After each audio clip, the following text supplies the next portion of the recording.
સ્વાધ્યાયનો 5.8 2000 આંટા આંટાઓની સંખ્યા આપી દીધી n બરાબર 2000 અને 1.6 ગુણ્યા 10 ની ઓછા 4 મીટર સ્ક્વેર જેટલું આડછેદનું ક્ષેત્રફળ A is equal to 1.6 10 raised to minus 4 metre square આડછેદનું ક્ષેત્રફળ ધરાવતા એક સોલેનોઇડ માંથી 4 એમ્પિયર વિદ્યુત પ્રવાહ પસાર થાય છે I બરાબર 4 એમ્પિયર અને તેને કેન્દ્રમાંથી એવી રીતે લટકાવેલ છે કે જેથી તે સમક્ષિતિજ સમતલમાં ભ્રમણ કરી શકે તો એ હોરિઝોન્ટલ જે પ્લેન છે એમાં એ શું કરી શકે ભ્રમણ કરી શકે તો એ એવું કહે છે સોલેનોઇડ સાથે સંકળાયેલી મેગ્નેટિક મોમેન્ટ કેટલી ms બરાબર શોધવાનું બીજું કહે છે જો સોલેનોઇડની અક્ષ સાથે 30 ડિગ્રી કોણ બનાવતી દિશામાં થીટા બરાબર 30 ડિગ્રી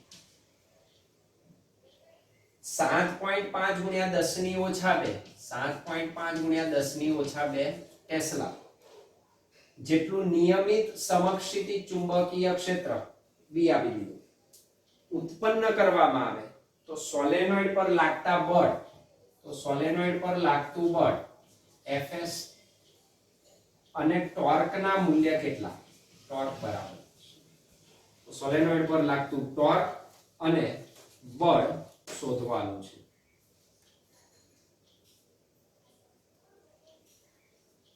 ફરી ઇઝીએસ્ટ વન દાખલો ચાલો પહેલા એનો જવાબ આપી દઈએ સીધું જ છે મેગ્નેટિક મોમેન્ટ સોલેનોઇડની ચુંબકીય ચાક માત્રા સીધા સૂત્રનો આપણે ઉપયોગ કરી શકીએ કયું ms બરાબર nia this is equal to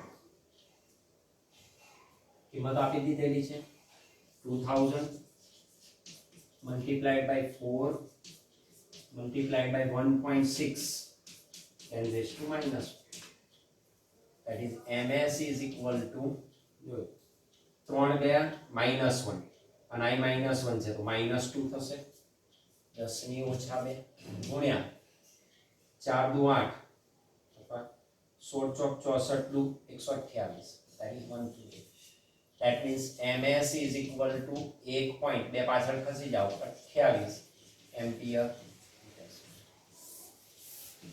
તો સોલેનોઇડની ડાયપોલ મોમેન્ટ 1.28 એમ્પિયર પર મીટર સ્ક્વેર આ પહેલો જવાબ બીજામાં પહેલાની વાત કરીએ લાગતું બળ હવે આપણે હમણાં જોઈ ગયા કે વિદ્યુત પ્રવાહ આધારિત સોલેનોઇડ એક ગજિયા ચુંબકની જેમ વર્તે છે આપણે લખી શકીએ કે વિદ્યુત પ્રવાહ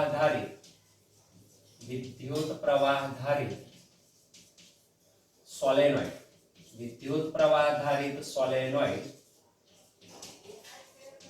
ગજિયા ચુંબકની જેમ વર્તે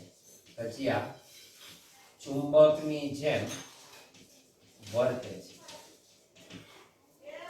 અને ગજિયા ચુંબકની જેમ વર્તે તો એના ઉત્તર અને દક્ષિણ ધ્રુવ પર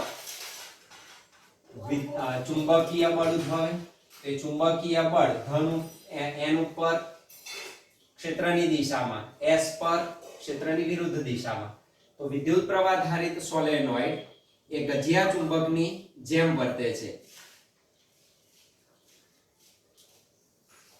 જેથી તેના ઉત્તર ધ્રુવ નું ધ્રુવમાન એની પ્રબળતા ઉત્તર ધ્રુવનું ધ્રુવમાન અથવા ઉત્તર ધ્રુવનો ચુંબકીય ભાર ઉત્તર ધ્રુવનો શું કહેવાય એને ચુંબકીય ભાર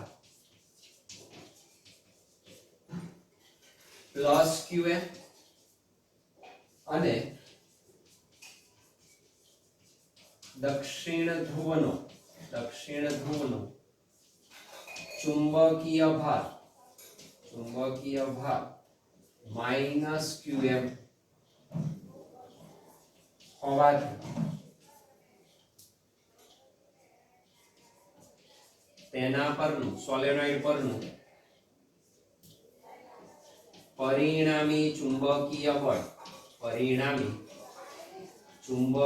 બળ નિયમિત ચુંબકીય ક્ષેત્ર છે આમ છે ને ડ્રો કરો તો તમને ખ્યાલ આવી જાય જો આમ છે ચુંબકીય ક્ષેત્ર સમાન અને ચુંબક મેં મૂકી દીધું તો ગજ્યો ચુંબક એને પેરેલલ મૂકી દીધો આ એનો ઉત્તર ધ્રુવ છે આ એનો દક્ષિણ ધ્રુવ છે અહીંનો વિદ્યુત ભાર ચુંબકીય પ્લસ qm આનો માઈનસ qm આ દિશામાં b સદિશ છે જે દિશામાં b સદિશ હોય એ દિશામાં fn સદિશ લાગે અને એની વિરુદ્ધ દિશામાં fs સદિશ લાગે તો therefore તમે કહી શકો બંનેની દિશા પરસ્પર વિરુદ્ધ પણ મૂલ્યો કેવા સમાન તો પરિણામી ચુંબકીય બળ that is fs સદિશ સોલેનોઇડ માટે સોલેનોઇડ પરનું પ્રયાગ સદિશ લખીએ આ s છે તો fs સદિશ આનો આ સોલેનોઇડ માટે છે આ સાઉથ પોલ આ નોર્થ પોલ તો fn સદિશ પ્લસ f સ્મોલ s સદિશ that is equal to fn સદિશ એટલે પ્લસ qmb મળે QE હતું F બરાબર QE તો એવું F બરાબર QB તો QMB સદિશ આ વિરુદ્ધ દિશામાં મળે that is minus QMB સદિશ so that is equal to 0 vector અર્થાત ચુંબકીય પરિણામી બળ કેટલું થાય 0 ડાયપોલ પર 0 ચુંબકીય બળ ચુંબકીય બળ 0 મળે પણ લાગતું ટોર્ક નંબર લાગતું ટોર્ક કેટલો ખૂણો બનાવે છે 30 ડિગ્રી તો એના ઉપર લાગતું ટોર્ક કેટલું કે ટોર્ક S સદિશ બરાબર ms સદિશ ક્રોસ b સદિશ તો this is equal to torque નું મૂલ્ય msb sin theta this is equal to ms આપણે શોધી કાઢ્યું 1.28 મલ્ટીપ્લાઈડ બાય b આપી દીધું છે 7.5 ગુણ્યા 10 ની ઓછા 2 into sin 30 degree this is equal to 1.28 into 7.5 into 10 raised to minus 2 into 1 half this 2 gets cancelled this is equal to 0.64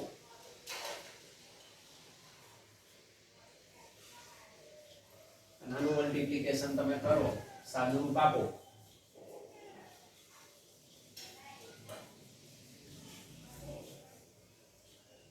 તમને આન્સર મળશે that is 0.048 ન્યૂટન મીટર અથવા જૂલ સોલેનોઇડ પર લાગતું ટોર્ક કેટલું મળશે 0.048 તો 4.8 ગુણ્યા 10 ની ઓછા 2 ન્યૂટન દિશા કઈ આના વડે રચાતા સમતલને લંબ રૂપે જમણા હાથના સ્ક્રૂના નિયમ મુજબ એ ડિરેક્શન મળી છે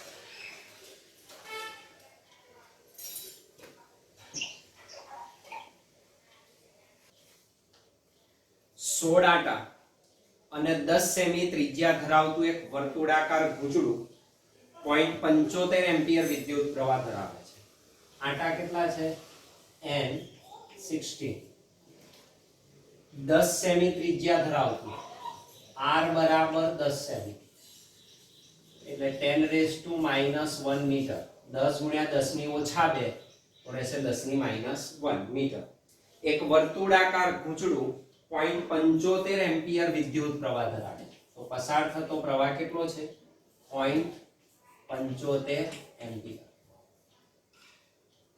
અને 5 ગુણ્યા 10 ની ઓછા 2 ટેસ્લા મૂલ્ય ધરાવતા બાહ્ય ચુંબકીય ક્ષેત્રને લંબ રૂપે સ્થિર રહેલું છે એને લંબ રૂપે સ્થિર રહેલું છે તો ચુંબકીય ક્ષેત્ર આપી દીધું 5 ગુણ્યા 10 ની ઓછા 2 ટેસ્લા. ક્ષેત્રની દિશાને લંબ અને ગૂંચળાના સમતલમાં રહેલી અક્ષને અનુલક્ષીને ગૂંચળું મુક્ત ભ્રમણ કરી શકે છે. જ્યારે ગૂંચળાને થોડુંક ઘુમાવીને છોડી દેવામાં આવે ત્યારે તે તેની સ્થિર સંતુલનની સ્થિતિની આસપાસ 2 સેકન્ડ ઇન્વર્સ આવૃત્તિથી આંદોલન કરે છે. તો ફ્રીક્વન્સી આપી દીધી મને. શું આપી દીધી? આવૃત્તિ ન્યુ. તો આવૃત્તિ મને કહી દીધી 2 સેકન્ડ ઇન્વર્સ અથવા 2 હર્ટ્ઝ. આટલી આવૃત્તિથી એ દોલન કરે છે. ગૂંચળાની તેની ભ્રમણ અક્ષને અનુલક્ષીને જડત્વની ચાક માત્રા કેટલી? એની આઈ શોધવા.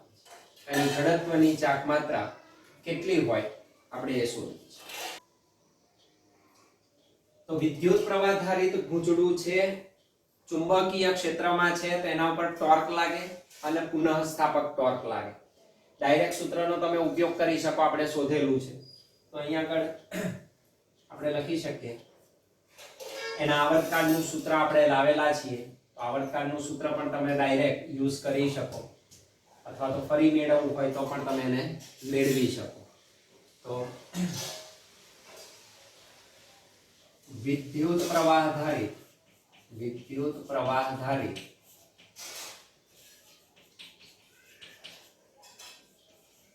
ગૂંચળાના આંદોલનનો આવર્તકાળ કેપિટલ ટી હોય તો આપણે આવર્તકાળનું સૂત્ર લાવ્યા હતા T બરાબર 2 pi under root I upon MB.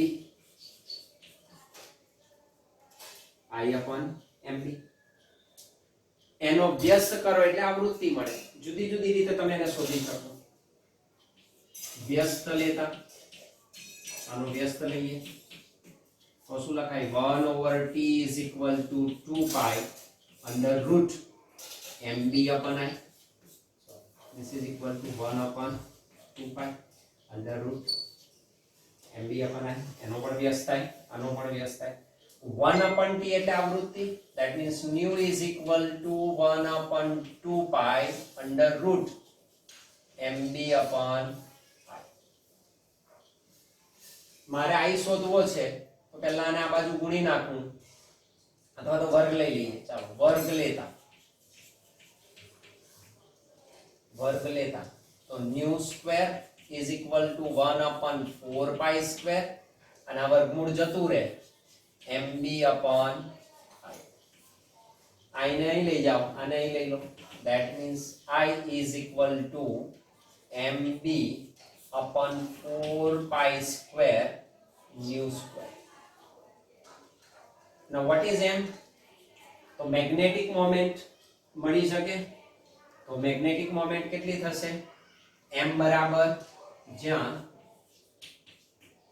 m is equal to nia. ચાલો ક્ષેત્રફળ નથી, ક્ષેત્રફળ વર્તુળના આડછેદનું ક્ષેત્રફળ તો ni pi r square. this is equal to m. કિંમત મૂકી દેવાય. therefore જડત્વની ચાક માત્રા I બરાબર ni pi r square into b divided by 4 pi square nu square. now that is equal to this 1 pi gets cancelled. કિંમતો મુકાઈ, સાદું રૂપ અપાય. n એટલે 16, I એટલે 0.75, r એટલે -1 નો વર્ગ -2 અને b આપ્યો છે 5 ગુણ્યા 10 ની ઓછા 2 divided by 4 into 3.14 into nu square એટલે 2 નો વર્ગ 4 ચોકે ચોકે 16, 16 gets cancelled. that means I is equal to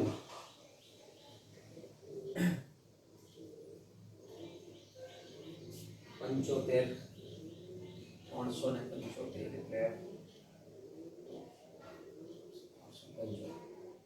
એટલે 375 અમે ગયા ડિવાઇડેડ બાય 314 આ બેનો ગુણાકાર ભાગ્યા એટલે -4 that means I is equal to 375 ભાગ્યા 314 1.194 ગુણ્યા 10 ની -4 kg મીટર સ્ક્વેર તો જડત્વની ચાક માત્રા આટલા kg મીટર સ્ક્વેર જેટલી પ્રાપ્ત થાય. That's all. આની જડત્વની ચાક માત્રા કેટલી મળે તમને? સીધું સૂત્ર તમે વાપરી શકો. તમે આ રીતે ના ફાવે તો આમે લખી શકો અથવા તમે ડાયરેક્ટ સૂત્ર યુઝ કરી શકો. કોનું? ઓમેગાનું. ઓમેગા ખબર છે? ઓમેગા બરાબર શું? તો કે under route mb upon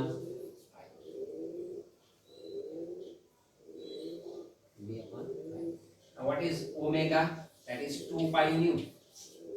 It is equal to under root mb upon ફરી તમને આ જ પ્રકારનું સૂત્ર મળશે.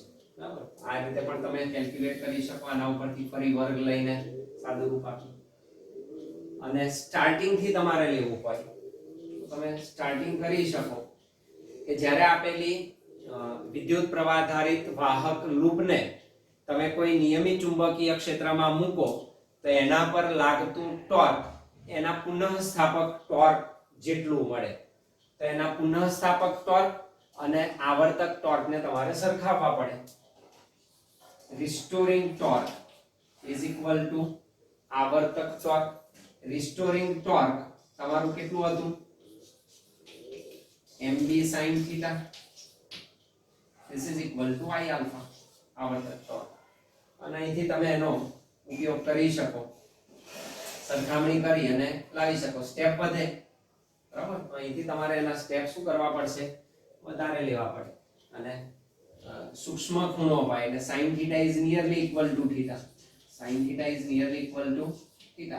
That means mb theta is equal to I d square theta upon dt square.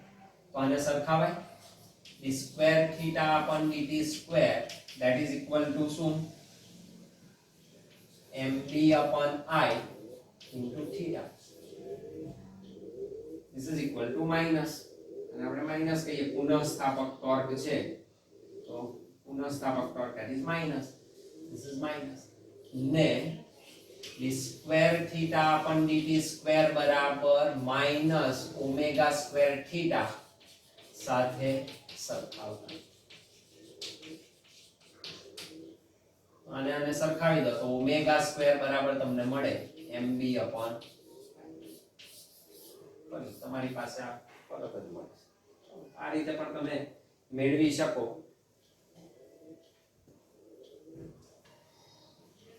સ્વાધ્યાયનો 5.12 એક નાના ગજિયા ચુંબકની મેગ્નેટિક મોમેન્ટ.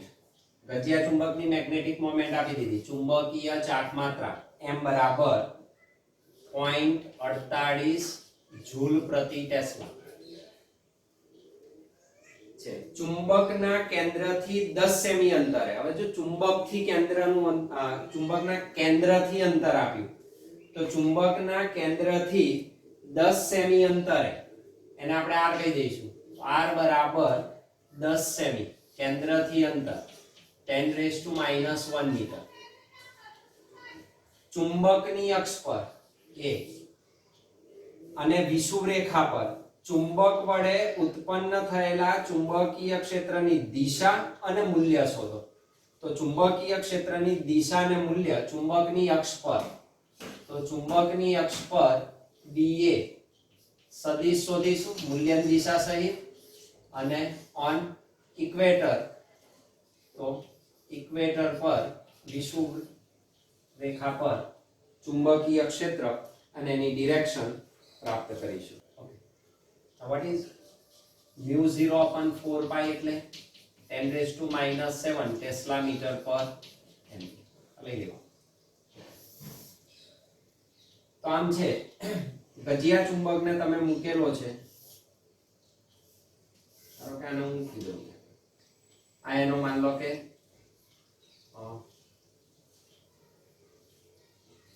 આ ઉત્તર ધ્રુવ, એનો દક્ષિણ ધ્રુવ. આ દિશા જ્યારે હોય આ એનું મધ્ય બિંદુ છે, એનું સેન્ટર, આ એનું સેન્ટર છે ઓ. સેન્ટર થી અક્ષ પર આવેલા કોઈ બિંદુએ r અંતરે આવેલા કોઈ બિંદુ પાસે p પાસે ક્ષેત્ર શોધો. એની દિશા કઈ તરફ હોય? અને બીજું, આનો લંબ દ્વિભાજક તમે લો, એનો લંબ દ્વિભાજક બે સરખા ભાગમાં વિભાજિત કરે, એના લંબ દ્વિભાજક પર ના આપેલા કેન્દ્રથી r જેટલા અંતરે, આ ડિસ્ટન્સ પણ કેટલું છે r, માન લો કે આ બિંદુ છે p ડેશ, ત્યાં આગળ ચુંબકીય ક્ષેત્ર શોધવા છે ઓન એક્સિસ, ઓન ઇક્વેટર. તો આ વિષુવ રેખા છે. લંબ દ્વિભાજક પરની રેખાને વિષુવ રેખા કહેવાય.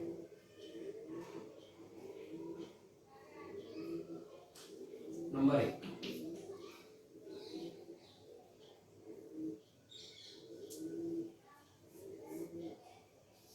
અક્ષ પર ના બિંદુએ ચુંબકીય ક્ષેત્ર, ના બિંદુએ ચુંબકીય, અને આપણને ખબર છે r is greater than this length, il આપણે અને કશું જ નથી કહ્યું, means r is greater than l. આના માટે જ આપણે શોધીએ છીએ.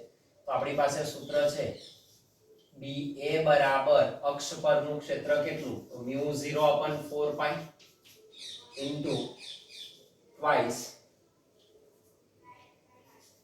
m upon r.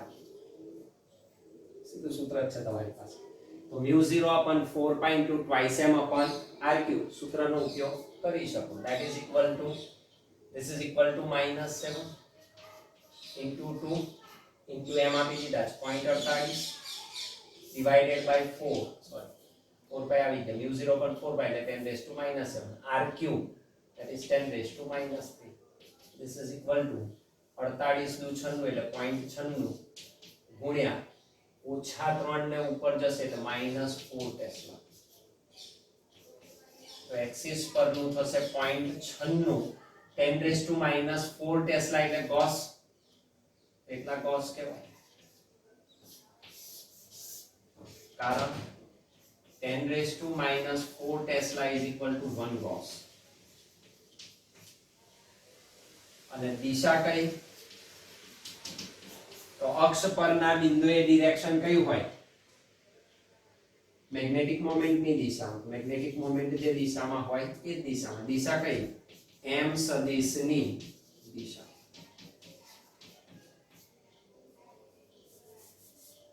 તમને મળશે m સદિશની દિશા.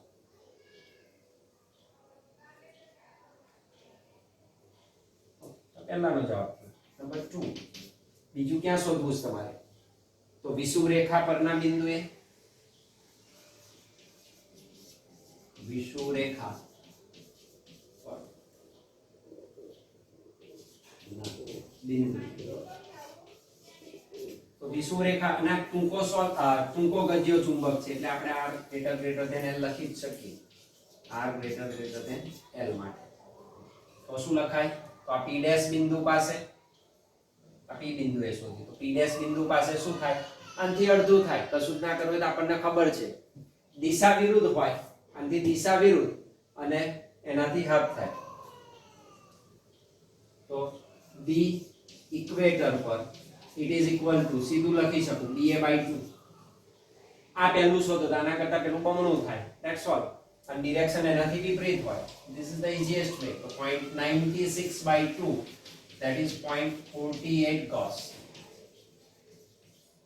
એસલાવ રાખો તોય ચાલે. This is equal to b on equator. અને દિશા કઈ? તો હંમેશા આનાથી વિપરીત દિશામાં હોય. તો m સદિશની વિરુદ્ધ દિશા. m સદિશની વિરુદ્ધ. તો મેગ્નેટિક મોમેન્ટની વિરુદ્ધ દિશામાં વિષુવરેખા પરના બિંદુએ નાના કરતા કેવું હોય, હાફ, અડધું હોય. તો તમારો દાખલો એકદમ સરળ થઈ જાય, એનાથી એકદમ સરળતાથી કેલ્ક્યુલેટ કરી શકો.